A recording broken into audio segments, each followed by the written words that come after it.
Very good evening to you. Welcome to Choice 2017. This is a one-hour show that takes stock of the performance of different county leaders in all the 47 counties. So by the time we are done, be sure we will be in your county looking at how the different leaders have performed in the last couple of years and just a few months to the general election. How have they performed? What will determine who gets elected into what seat in the particular county? So this evening, we're focusing on the county of Kiambu, just right next to Nairobi, just a few minutes drive actually from Nairobi. That is if the normal traffic jam that normally affects Nairobi is not there. So there we go, battle for Kiambu. Let's take a look at the number of registered voters in the county of Kiambu as we look at that particular county that many say will determine a lot in 2017. So you have a total of 828 registered voters. Of course, this number will go up with the continuing voter registration being carried out by IEBC. But then just a few thousand shy of 1 million registered voters. Constituencies in Kiambu County, you have Gatundu South, Gatundu North, Juja, Thika Town.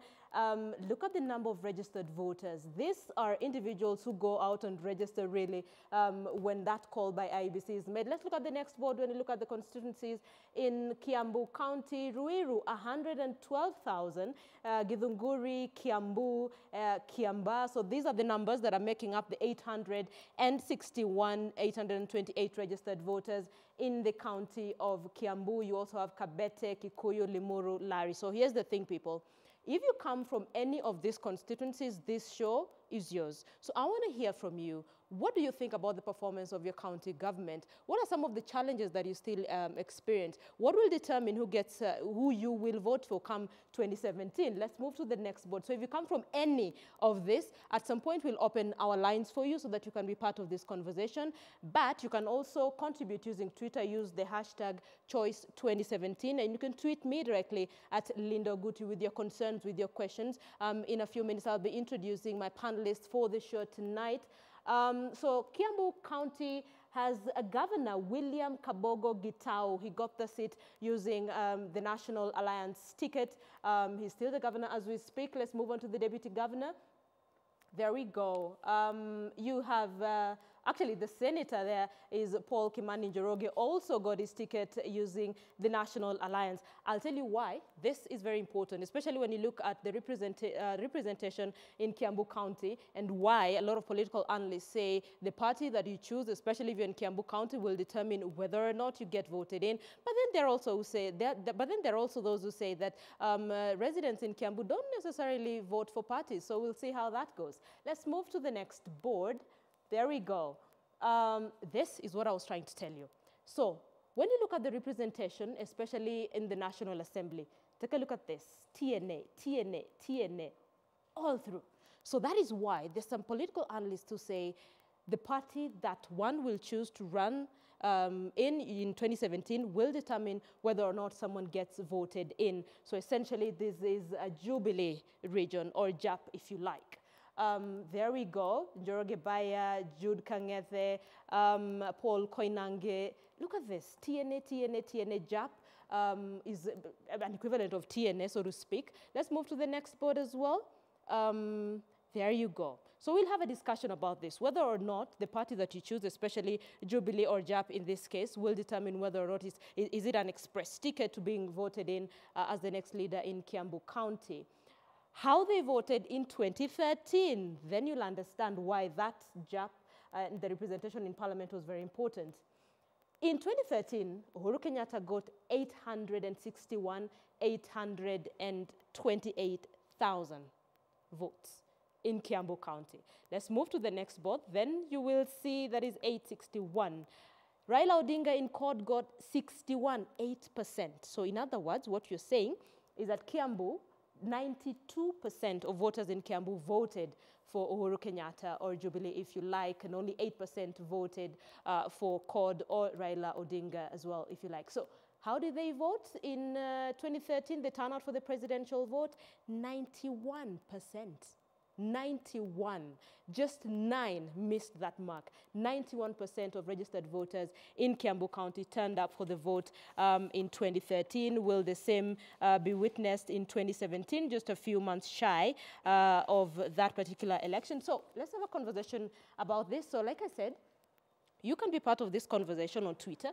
Use the hashtag Choice2017. You can tweet me directly at Linda Ogutu. You can tweet us at KTN News and be part of this conversation. Later on in this show, we'll open our lines for you to call in, especially if you're from Kiambu County. So allow me to introduce my panelists for the evening. So right next to me on my immediate left is Karugo Wathagwa. Did I pronounce that correctly? Karongo Wathagwa. Karogo Wathagwa. Okay. Yes, He's an MCA in Kiambu. Right next to him, we have Dunstan Omari. He doesn't even need an introduction. He's a political analyst, but he's so familiar. He's a very familiar face, especially on this show. And then, of course, we have Njoroge Baya, Member of Parliament, Githunguri. Gentlemen, thank you for joining us on Choice 2017. I know a lot of you have raised issues about why we're not having women as panelists on this show. We've tried, but we'll try and see if we can get women as well. So let's have a conversation about the county of Kiambu. And Mheshimiwa, allow me to begin with you. Yes. Create a distinction for me between Lower Kiambu and Upper Kiambu. I understand that will also determine a lot about how 2017 will go. Well, perhaps it depends on which election, but generally for gubernatorial elections, that is for the governor's seat, it's always the incumbency, the factor of incumbency. Because this is going to be a second election after the first election for governors. So really, we foresee that the performance of the incumbent governor will determine a lot how Kiambu people are going to vote for the next governor. How do you rate the... Sorry, go on. And in terms of performance, let me say that the first crop of governors, generally, as far as devolution is concerned, it could turn out they're not very fortunate. Basically because we have already had 3 years now in office.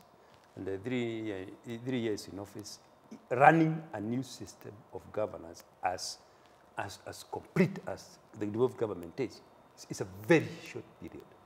And possibly even tying the knots so that you have a system that can work, it is not adequate time, in my opinion. So really, the evaluation of the performance of the first crop of governors is going to have a mixed bag of fortune for the sitting governors. So really, as far as I'm concerned, a lot of PR issues comes in. And the governor who has a PR could really tilt the balance. And I think what is happening is not so much, it is not going to be so much about actual performance, but about the PR. I think in my own assessment... Who's a better orator than the other? Yes, okay. But precisely. In my view, the current governor, he has tried assessing all the odds at the novelty of the system he's running.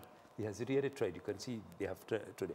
Of course, there were initial problems and so on and so forth. But he has PR aspect, which are a challenge. And if he does not actually address them, they may. His PR is not as good as you'd expect? That is it, especially when it comes to especially public participation, involvement. So if you have an aspect that more or less frequently lead to confrontations with this or segments of the constituents of the county, it can actually have a negative PR, and irrespective of what your actual performance really is. I see you shaking your head. Somehow I agree with Honorable Baya. By the way, he's my MP in Githunguri. I'm really delighted to see him here. Yeah. I somehow agree. But you see, the issue here is most of the governors did not have an idea what they were coming to be. You know, when they were vying for this, they thought they would be the literal presidents of the counties, only to find out that they're just glorified mayors. You know, just to find out their work is just what the mayor was doing. Okay. But instead of coming to terms with that and hitting the ground running, so now they are fighting to be the president of these counties. So the reason why you see the infighting coming in between is because they want to be the president, but they don't want the MCAs to be the kind of an MP of that county. Is there infighting in Kiambu County? Of course, a lot, I will tell you that. Why? But the infighting is justified because when we were elected, and especially myself as an MCA, I was elected to represent the people of a ward called Ngewa. Kiambu County has 60 wards. So you can imagine we have 60 MCAs plus 27 who are nominated to have the gender balance. So we are 87. So if a governor does not respect the 85 minds, then that's where we go wrong. Does the governor respect the 85 minds? The governor of Kiambu, to be precise. He doesn't. He doesn't. The governor of Kiambu is a one-man show. I will say that on record. Because if he trusts and believes in the people who elected me in Ngewa, he would, constantly consult me, constantly consult another MCA over there, so that we can have one direction or move this county in one direction. But the issue is, if you're not dancing with the executive, you're sidelined. So they look for another guy who shows up in your ward, like he can beat you down in the next election. He will work with that guy because you want to bring me down or to bring that MCA down so that you go down on the knees. But some of us, the MCAs, we are not made of that. Dunstan. We will represent our people because we are given this mandate. It's a constitutional right. So when it comes to Kiambu County, the only issue here is everyone, but not everyone per se, but the governor himself does not really want to consult all the others who are consulted. We have never had a sitting, all the MCAs, all the MPs, the senator, the governor. Do you need the governor we have never sat down. Of course, it's the governor to convene such a meeting. If I call him, he'll be like, "An MCA inviting me to come and discuss what?" Okay, Dunstan, allow me to bring into this conversation, A, that it would be unfair to judge governors, especially on the first term, and then two, looking at the infighting that he's talking about, how would that determine who gets elected in 2017 with respect to working with MCAs and people around the counties? Would that determine, looking at all the governors, 47 governors, their relationship with the MCAs, their relationship with the women rep? How will that play out? First and foremost, Linda, Kiambu is not an ordinary county. It is the only county that has produced two presidents. Yes. Father and son. Yes. It is a very significant constituency where I'll say democracy has been exercised after the exit of Mzee Jomo Kenyatta and the exit of Moi. Within that time, when Moi was a sitting president, there looked to be some democratic space where the voters were allowed to elect. If we go back to the historical perspective, during Mzee Jomo Kenyatta's reign from 1963 to 1978, there were no elections really per se in Kiambu. Because Jomo Kenyatta's vote could take Mbiu Koinange back to parliament. Alone, it was known all over. Jomo Kenyatta's vote could take the late Gishuru, the former finance minister, back to parliament. So really the voters were never allowed to vote. The president decided who will be an MP in Kiambu. Is that the same case now? In 2017, in 2013, a similar trend, you saw it. All of them are TNA. Yes. So whoever gets the TNA ticket is assured of any position that is elective. Kiambu and Siaya are the same. The old Jaramogi, his son, Raila Odinga. Yes. So really these are constituencies where they will tell us they'll be voted. There will be no voting. It will be coronation. It happened the other day in Gatundu, where Moses Kuria, the people tried their best to object to Moses Kuria's antics. When he was given the TNA ticket, everybody said, it is over. Because to them, any other party is a vote for Raila Odinga. And therefore, they will vote for the party of the president. If today the president changes from TNA to any other party, let me tell you, it is three-piece suit from the president to the MCA. So, to me, I don't think that there will be elections in Kiambu And two, another fundamental issue that will determine the elections in Kiambu is the financial muscle.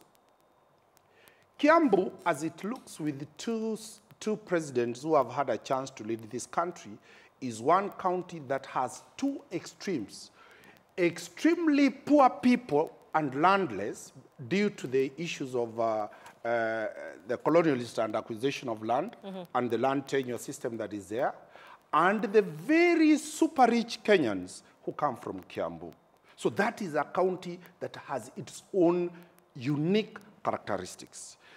If you look at the big wigs, the Njonjos, the Karumes, the Githunguris, all of them, their residence is in Kiambu. Yes. But when it comes to the directions of how the voters will vote, you don't think it will have anything to do with performance? Nothing. Today, Nyoro lost. Nyoro lost the gubernatorial elections. He was the best. Yeah, because I actually posed that question on Twitter at some point. I'm hoping we can get the super wall and we can look at some of the tweets. You don't think it will have anything to do with the performance? Nyoro lost with all his academic qualifications from the Ford Foundation and with timelines and structures. Another person who lost was Githunguri with all the richness and all the what he did. In 2017, it will depend whether Kabogo will be in the presidential camp or Waititu. And the president must come out very clear. Whoever he will show the direction that is the presidential preference, everybody else loses. Mheshimiwa, it has nothing to do with performance, do you think? Well, I would say that there is an element of substance in what he's saying. There's an element of truth in what all those actually factors also do come to play. Even the president is quite influential within Kiambu. But at the same time, let me also affirm that most of the people in Kiambu are actually educated and they can take up a position even independently. And it is also not true that it's only those who have money and resources who get elected. I personally don't reflect that background. Yeah, so because I remember, okay, here's the thing. In 2002, Kiambu went against the tide and elected Peter Mwathi as Limuru MP on a Ford People ticket, Lawrence Nguyai on PNU, Njoroge Baya on Safina, George Thuo on PNU, Stanley Githunguri on a KANU ticket. So basically, it really doesn't depend on the party, does it? That time, their son was not a sitting president. This time, their son is a sitting president. That time, that is the time I said, it was rudderless. Karugo? Anybody could get it. You know, at least we agree on one thing. What? When he says that Nyoro lost, at least we agree Kabogo is not the best for Kiambu. But what I want to say is that when does the president come in when it comes to who vies where? Because in Kiambu MCA seats, we have other parties.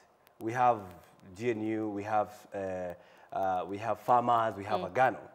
But the president, if at all there is anybody who campaigns for the party, is the president who campaigns for the party. But he only comes in after nomination. Okay. After nomination. He does not say, elect this for TNA. He does not say this. But after you are elected, now he says, this is the people that you gave me to work for TNA, which is a democratic right. I will work with these people. All right, people. Yeah. At some point, I asked the residents of Kiambu what they thought on the performance of their governor, that is William Kabogo. Let's take a look at some of those tweets, what they think about the performance. Then we'll get a few bites from Kiambu as well on the performance. So, Joanne, if you can hear me after this, we can have the bites on performance. There we go. Kimu Kaira says, Kabogo is ignorant and all Kiambu County MPs have deserted him and they're now singing Babayao song. We'll have a conversation about Ferdinand Waititu and Kabogo as well. That battle there, those who are saying it's a two-horse race between those two gentlemen. Let's move to the next tweet as well. Okay, the same person. I personally voted for him in 2013, but come 2017, he cannot get my vote. He is riding on Uhuru project. So what exactly has the governor been able to do on his own? Essie Waresh says, personally, I have nothing to rate. Who is in charge of our local roads in Kiambu County, Kiamba constituency, potholes all over? And the issue of roads has actually come up a couple of times, especially from the people in Kiambu. Dominic Walubonge says the same thing. Have you seen the roads, quote-unquote, chambers in the county? So I'll get the Mheshimiwa to talk a little bit about the roads in Kiambu, because that seems to be a concern in that particular county. Joanna, are we done? Do we have more tweets? There we go. Stephen Mwaniki says, there are so many youth who have already raised interest, like Githunguri constituency. I know like 5 people. So we'll also have a conversation about the youth and why some of them need to be part of 2017, try to vie for some seats in that particular county. So let's listen in to what some of the residents in Kiambu had to say with respect to the performance of the county government of Kiambu.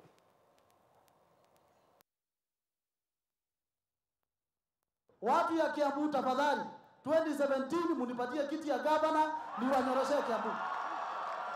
Mimi pia ruti zangu ziko hapa Kiambu, na mimi nitaitisha kiti ya gavana, na kura ni zenu wananchi ndio mtapea yule mnataka.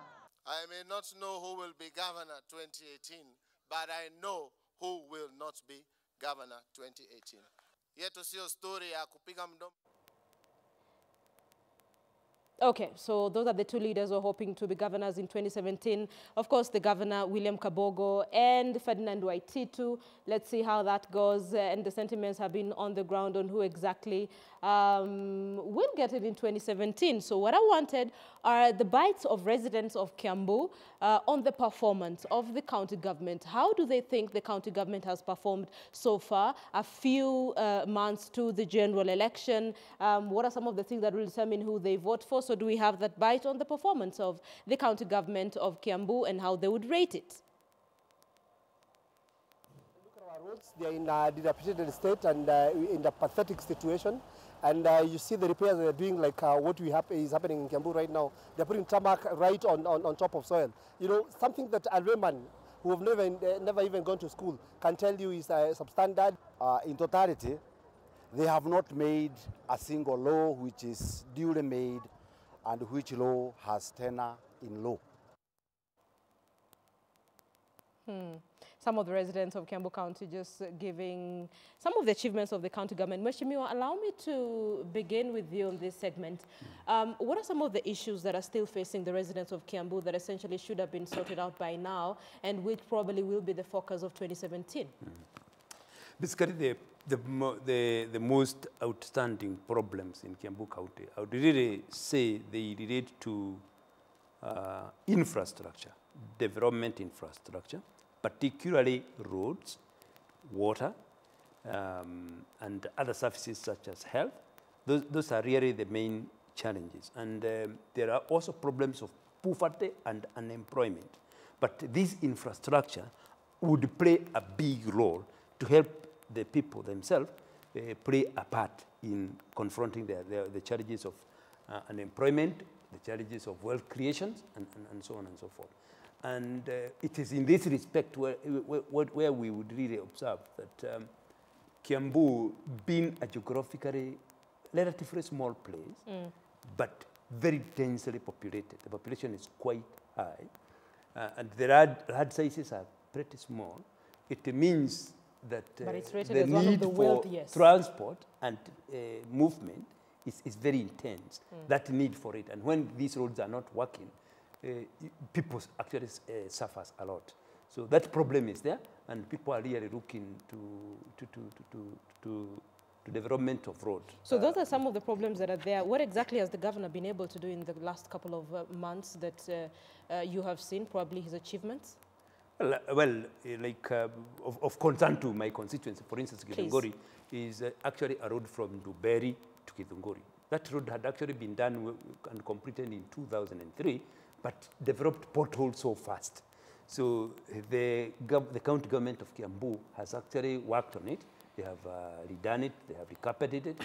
It is not completed. It's about 12 kilometers. They So have not basically completed the the rest. roads, They have still 2 kilometers to do. Okay. But it has had very tremendous impact on transport activities in my constituency. Karugo, what are some... It's good on the face of it. And I think that question would be very nice if I answered it about the Domberi to Githunguri. Yes. Because it has taken 3 years to recarpet, actually to fill the potholes. It has used more than 340 million. So you can imagine that's the only road the whole county can dance about, can say, we have done this road. Yet, it was not done to perfection. They have taken that long. That shows that we are not able, or the transport department in Kiambu County has not been able to perform its duties effectively. And the other issue, everybody's talking about roads. Why? Because the governor himself was able to lobby my fellow MCAs to pass a budget that you buy vehicles rather than make roads. So we did not Priorities. have priorities. That is the issue. How many vehicles did you buy? Oh my God. The only thing that the governor can sing about is 22 CG. What does that mean? If you are moving around Kiambu County, after every 2 vehicles, the next one is 22 CG. No, the county government vehicle. But here's the thing. Here's the thing, Karugo. Why would you just be quote unquote stamps to what the governor wants to do? You don't have a voice. Of course. That's what I'm saying. Yeah. And I was very vocal when we got elected, because we were 60 MCAs who were elected by the people. Then we had the 27 MCAs who were nominated. Okay. And I've always been asking who nominated them. Okay? But for now, at least they have understood their role. But before, a few years before, they could only protect the person who really perfected their nomination, not necessarily the Wanjiko people that we represent. So the governor himself was able to lobby. And you know, when it comes to debates, and Mheshimiwa will agree with me, it's all about the numbers. It's all about who says ayes and nays. So we were a few people, a few MCAs, about 18 of us, who were, we need to make roads, we do not want these vehicles. Then the motion passed. And I can tell you this for a fact. Even now, in the next budget, the 2016-2017 budget, the governor has proposed another 170 million to buy more vehicles. I don't know why he wants vehicles. He has proposed that. It is in the budget. We gave him in the previous budget 480 million to make roads. Okay. He has not made any road with that 480 million. I really wish the governor was here to defend himself. Call him. No, for the purposes of this conversation. We actually extended an invitation to Kiambu Governor William Kabogo to be part of this conversation. He declined that invite. So I wish he was here to just answer some of the allegations that are coming up. So apart from roads, Karugo, is there anything positive that this governor has done, in your view? Okay, of course the vehicles, if we can call that positive. But we have done Uji for ECD centers. That's the nursery school. That's the only thing you can sing about for this county.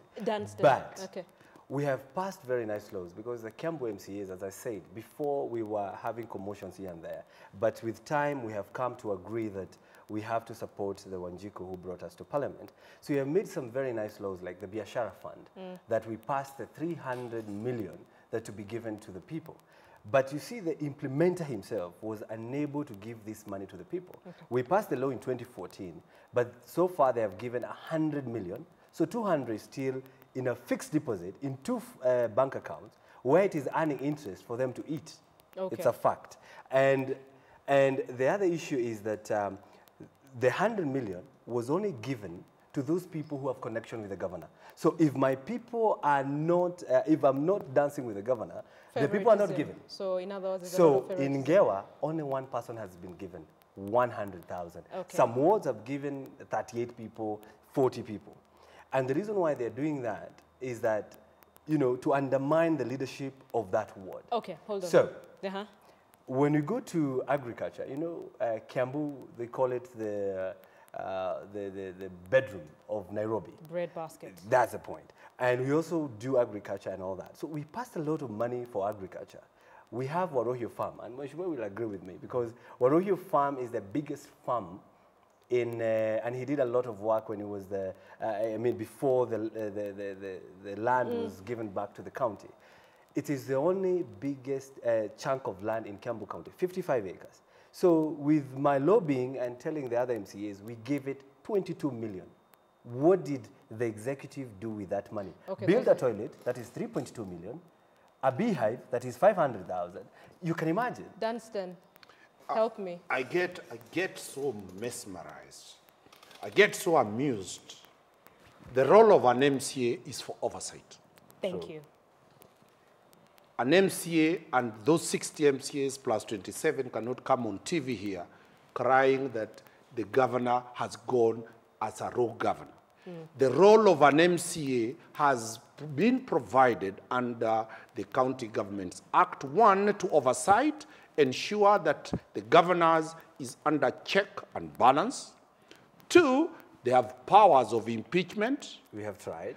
And if they have tried, there is another issue, the option of resigning. Have they resigned? So to me, this is now a replica. I'm telling you, Linda, it is interesting that Kiambu, with the two sitting, two presidents, can also claim to have these challenges. What of Tana River? What of Ausinigishu? What of Nyamira? What of the other counties? That is very clear. He's talking about tyranny of numbers. In Kiambu County. In Kiambu County, we talk about tyranny numbers where Mheshimiwa sits in parliament. Today, for the first time, we are hearing that there is this problem of tyranny of numbers in Kiambu County Assembly. My simple advice is, if you don't subscribe to the governor, who you claim, and is not here to defend himself, neither am I defending him, I have no instructions to defend him. I strongly believe that he'll be failed by one Waititu who seems to be having a base with the people. Okay, can we postpone that discussion with Waititu? Yes, I don't know, but we'll discuss about it. Yeah. In my own view, my position is that Kiambu County needs to resolve their issues. And this is where I go, Linda, to the fact that the governor might be knowing what nobody knows. His loyalty is to the president. And if he gets the TNA ticket, this will be just hot air being talked on TV here. He will still retain his seat. In my own understanding of Kiambu County, and as I've said, Kiambu County sits on a very prestigious position, being county number 1. Number 2, we are looking at a county that has the highest rate of poverty. Landlessness is a major critical issue in Kiambu. Those home guards who supported the colonialists, by the time the Mau Mau sons and daughters were coming out, they found the home guards have taken the land. There are several slums in the whole of Kiambu where the Gishagis, this term called Gishagi, originated from. That is a very critical challenge. 2, the question of illicit brew. Which the president has really tried to address. It is a major, I don't know what these leaders are talking about. That is a major crisis. There are no children being born. Primary schools don't have children because of the problem of illicit brew. Which puts it also, now if that is the trend of Kiambu, how do we ensure the youth in Kiambu have skills relevant? Now that is the next How will the youth in Kiambu be empowered? Because the more Kiambu does not deal with the issue of the youth, and Nairobi being around here, I'll tell you for free, there's a time when the police were having trigger happy to shoot sons and daughters of Kiambu on flimsy grounds of theft. That is no longer there. So how do we address the question of the Kiambu youths? Okay. Most probably, correction, some correction. I'll admit. What I would really say is that the basic problem of youth in Kiambu is it's not unique to Kiambu. We have, if you look at the population of the country, it reflects that the youth are more than the elder ones. And the other thing, fact, is that because of the fact that the economy was not performing for some years, our ability as a country to absorb these young people into employment, into productive activities, it's a challenge. And that is why the government program is striving to expand the productive capacity of the economy. Okay. So what I would really say is about the population of Kiambu. Okay, when it comes to illicit blue, it is true we have also had those challenges, and we have done all we can to confront them. We would not say that the problem is fully resolved, but it's not there. what it used to be a while ago. We would also even say the problems of lawlessness. There is a lot of improvement underway with the current government measures to enhance security. Okay. And what we are really looking forward is a situation where, actually, even when we talk about the population figures, it is not that we are not having children. No. On the contrary, the truth is that if you really look at the democratic reports, women in Kiambu and families in Kiambu take control of the number of children they get. Family planning, which there is very good. There is effective family planning. Okay. And those are results of the efforts of education and earlier understanding. So at the bottom line... At least Dunstan is agreeing with you on that one. I have no... Okay, hold on. No, hold on. Joanne, if you can hear me, Joanne is my director. There's a bite we have on the youth. We asked the residents of Kiambu whether or not they think to be able to sort some of these issues that are in Kiambu, we can have young men and women, the youth in Kiambu vying for certain posts. We can line that up as I ask Karugo, you seem like a very young person. Why, what are the hopes that probably the youth in Kiambu can take up some of these positions and help their own? Of course, and I always tell them, you know, being young is not really a qualification. You must be young, but have something extra. Don't say I'm young and get me into the office. Yeah. So when I'm talking to the youth, I'm telling them, even if you're going for this seat, you must be willing to serve. You're not just getting there to get an employment. You must have an impact. Myself, I was elected a youth according to the Constitution. I was 33, but now, of course, I'm 36. So I'm, you know, beyond. Crossed over to the other side. Yeah, I've crossed over now. But what I always tell them is that, of course, this is our time. We are not being told that tomorrow we are the leaders of tomorrow. We are the leaders of today. But as we do that, let's not follow what the other politicians were doing. When you get in there, because you're young, you have a future, fight for the people that you represent. Then you need to and that's what I stand for. Yeah, so you need to speak to some of the youth in Kiambu County to probably follow in your steps. Joanne? I do. Can we have the bite, please? Uwezo manake ukiangalia kuna youth wengine wamesoma na wanaweza hiyo kazi pia, wale watu tumepea hiyo kazi wanafanya hata pia wao wanaweza kuifanya. Vijana sika watu wazee. Vijana wako na inventory minds. So they will watajua how to grow the country. So residents of Kiambu, they are hoping that come 2017, some of them will vie for some certain seats. So now let's have a conversation that really this show would not be complete if we don't have, of who is likely to take over as the governor of Kiambu County. And Dunstan had hinted on Governor, actually Ferdinand Waititu taking over as the governor in 2017. Of course, we'll wait and see how that goes. But it has been touted as a two-horse race come 2017 between an incumbent, William Kabogo, and of course Ferdinand Waititu. The two of them have actually, in the eye of the public, been exchanging bitter words between the two of them. Let's listen in before we discuss a little bit about the character of the two and who is likely to take over in 2017. Watu ya Kiambu tafadhali, 2017 munipatie kiti ya gavana niwanyoroshee Kiambu. Mimi pia ruti zangu ziko hapa Kiambu na mimi nitaitisha kiti ya gavana na kura ni zenu wananchi ndio mtapea yule mnataka. I may not know who will be governor 2018, but I know who will not be governor 2018. Yetu sio story ya kupiga mdomo hapa na pale sijui tutafanya nini. Yetu tutafanya kazi na kazi itazungumza yenyewe. Tukifika 2018 mtakuwa mumeona farasi na punda ni nani. Haya basi, ikifika 2017 tutakuwa tumeona farasi na punda ni nani. Dunstan Omari. Let's look at the leadership style of the governor, Kiambu Governor William Kabogo, and of course now Ferdinand Waititu is really trying to replace him come 2017. What do you think about the two leaders? Well, the governor comes out with somebody who projects some arrogance. He comes out as somebody who really does not care. He's self-centered and full of himself, and he knows where he's heading. He seems to know what the people do not know. And that is why he's saying them, come 2017, they will know Punda ni nani na farasi ni nani. So such arrogance can be from somebody who already has a ticket. You think so?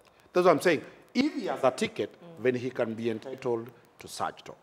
But when you look at Kabogo, when you look at Waititu, Waititu comes as a person who appears to be close to the powers that be. He has been seen more frequently on the ICC debate, defending the president. He has been seen in very many occasions appearing to have the ear of the president.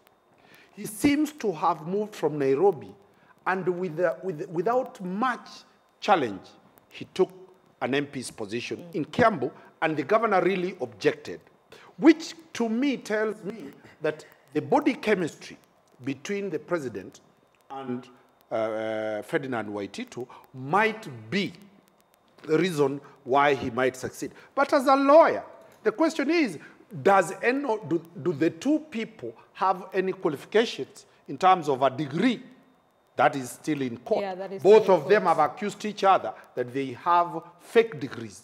They might fight and destroy themselves and leave Mheshimiwa or the MCA to take the job. That is yet a decision to come out, whether indeed they have degrees or not. Then also when you look at the question of the rapport Waititu has with other Jubilee members, vis-a-vis the governor, Kabogo. Kabogo seems to be operating within Kiambu County. Waititu seems to be operating both with William Ruto, with the president, and nationally. Wherever Jubilee is out of Kiambu, you'll see Kabogo taking a very central position, Waititu taking a very central and strategic positioning himself to have that appeal. Okay. Though he has serious issues, will he stop throwing stones? But is that the character that people vote for? Let me ask Karugo here. Karugo, what will determine who becomes the next governor? In your view, you have worked with William Kabogo. You're not very impressed. You're not amused. Yeah, of course. Once Waititu came into Kiambu politics, of course, I would say that a group of MCAs, we were not so many. We were always 10, 15. We were fighting for the people. But when Waititu came in, he listened to us, and he agreed to whatever we were saying. So he took the mantle, and because he could be heard, he has done so many things. You know, what happens with the governor is, the governor will listen, but because of what he's saying, the pride, he will never show you that he's listening. He will work behind. Okay. So you will say people are stealing, tomorrow he will come and defend them, then after a day he fires them. So you will never know that he fired them, but he listens. But because of the pride, he does not want to show. But I will tell you, he talked about that issue of he knows who will not be the governor. He said that in Mohoho High School in Gatundu when the deputy president had visited. And I knew probably he had said that because he knew he will take Waititu to court. Because after a few months, he took Waititu to court with all this degree and all that. But I will tell you, the reason why he'll do that, because he himself, he's afraid of Waititu. He himself. Okay. Because the Constitution, because you would ask even yourself, why would he take Waititu to ask for his degree? Yet, Waititu is not an employee of the county. Kabogo himself is not a resident of Kabete. Under who is he acting on behalf? Okay. But, as I conclude, even the County Government Act, or the Constitution, has not given any governor any mandate to inquire about any degree of a person. That work is given to the county. Legally? Yes, that one is given. Legally speaking. Listen, legally speaking, I have read the law. Let me finish. It is given to the county public service board. Okay, let me speak a legal mind before I get to county public. I'm also legal. Okay, I make the law. Okay, hold on. He executes. He implements what I make. Hold on, Dunstan. The law as it is, anybody, meaning any 42 million Kenyan, has a right to move to court. to pursue an issue of public interest. Mheshimiwa? So Kabogo can go to court, I can go to court, anybody can go to court because Ferdinand Waititu is a public figure. So that is the basis. But what is the objective of going to court? That's what I was discussing. Okay. The objective of going to court, because he's not employed by the county. I need to give Mheshimiwa time to also say something. Thank you. Incidentally, I'm also a lawyer. And what I can also say is that actually it's a requirement of the law that for you to become a governor or even a president, you must have at least a degree recognized in Kenya. But that is beside. The other point I wanted to speak to is about the two gentlemen. Please. Contending for government or planning to contend for governor in 2017. What I would really say is this: at the bottom of it all, as I can only speak on behalf of, as one of the residents of Kiambu, it is about the suitability.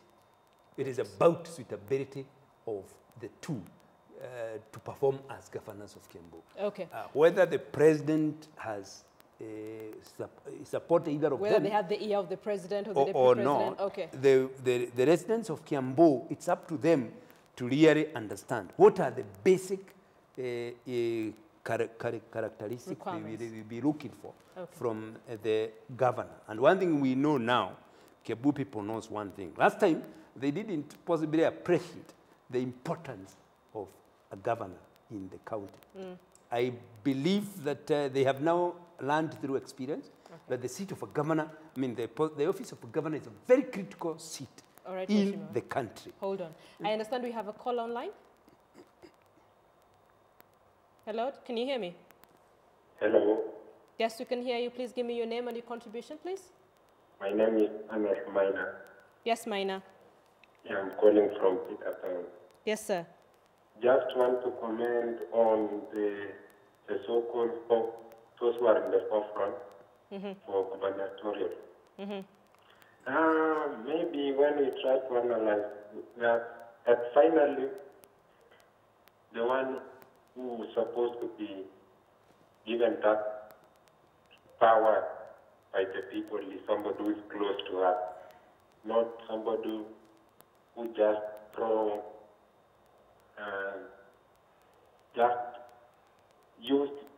It doesn't accept positive criticism, and in that. Maina, sorry, I am struggling to hear you. Somebody who should be voted in should be someone who's done what?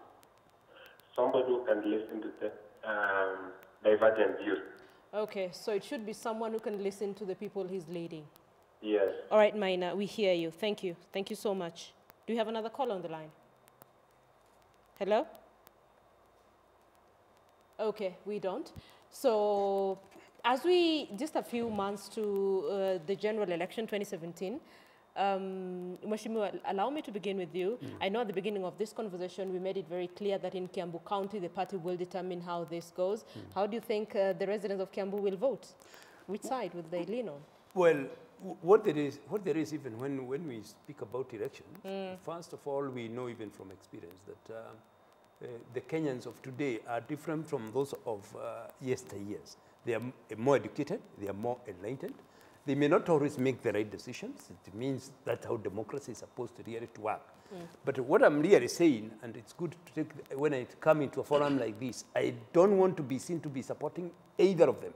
My interest is to get a governor who will take Kiambu County to the next level in terms of spearheading policies that will help align the county with the development needs of the area.